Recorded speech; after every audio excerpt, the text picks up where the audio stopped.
দোস্ত, কি আর বলবো। এই কফি শপে আমার দাদু এসেছিল কফি খেতে। শালা একটা কফি জয়ন্ত দিয়েছে, 75 টাকা নিয়ে নিয়েছে। তুই দোস্ত বল, কেমন রাগ হয়। যেখানে 15 টাকায় আমরা কফি খাই, ওখানে এখানে 75 টাকা লুটপাট চলছে। এই জয়ন্তকে কি করা উচিত তুই বল। দোস্ত, তুমি তো ঠিকই বলেছ।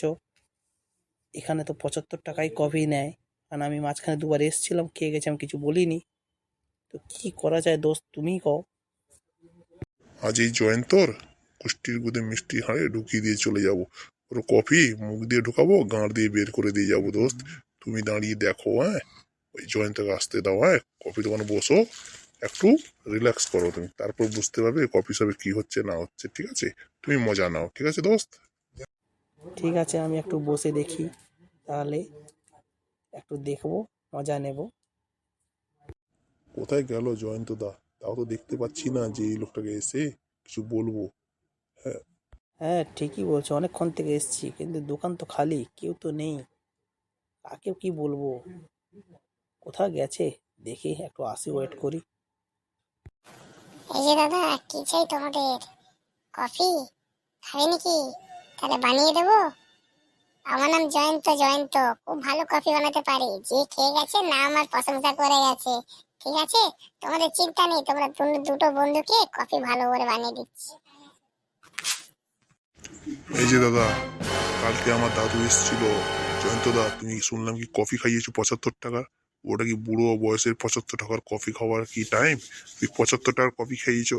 কি বলে খাইয়েছো 75 টাকা? তুমি আগে বলতে বলতে কফি সবে 75 টাকা। বুড়ো মানুষটা খেত না। ওই যেখানে 5 টাকা কফি খেত, ওখানে 75 টাকা কফি নিয়েছো।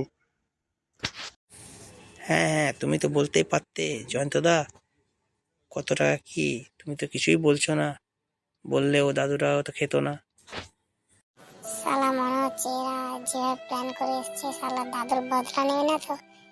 গোষ্ঠীর করে মিষ্টি হাঁড়ি ঢুকিয়ে দেবে না তো? ওখানে যারা যারা এসছে এটাই বলে দিয়ে গেছে। শালা আমি তো বদনাম হয়ে যাচ্ছি, কি করা যায় বুঝতে পারছি না। সালাম, মুখে মুখে তর্ক, যত বড় কথা না তত বড় বেশি বাড়াবাড়ি।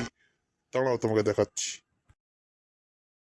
আরে তবে আজকে বাপরে যা বাপ, খেলা আমার করবো কৌশল জয়ন্ত, ভেঙে আমি দিয়েছে রে ভাই। বলবো বন্ধ ভাই কর আমাদের তাড়াতাড়ি। কেলানি খেলা আর নেই। ভাই বাপের কফি জন্য খেলা এখন নেই, ভাই এখানে দোকান করা যাবে ঠিক না। আছে? আমাদের বাড়িতে গিয়ে বসে যাবো রাতে শান্তি, কিন্তু এখানে আর দোকান করা যাবে না। শালা পাবলিকের মার খইচিড়ে পার শালা বেঁকে দিয়েছে, কোমর ফল ভেঙে দিয়েছে রে ভাই। আর দোকান করা যাবে না, বউ বাচ্চাকে কি করে খাওয়াবো ভাই? এত দাম নিয়েছিলাম, তার জন্য শালা মার খেয়ে বৃন্দাবন পাঠিয়ে দিয়েছে। চল দেখো, চল পালিয়ে চল এখান থেকে, আর দোকান করা যাবে না।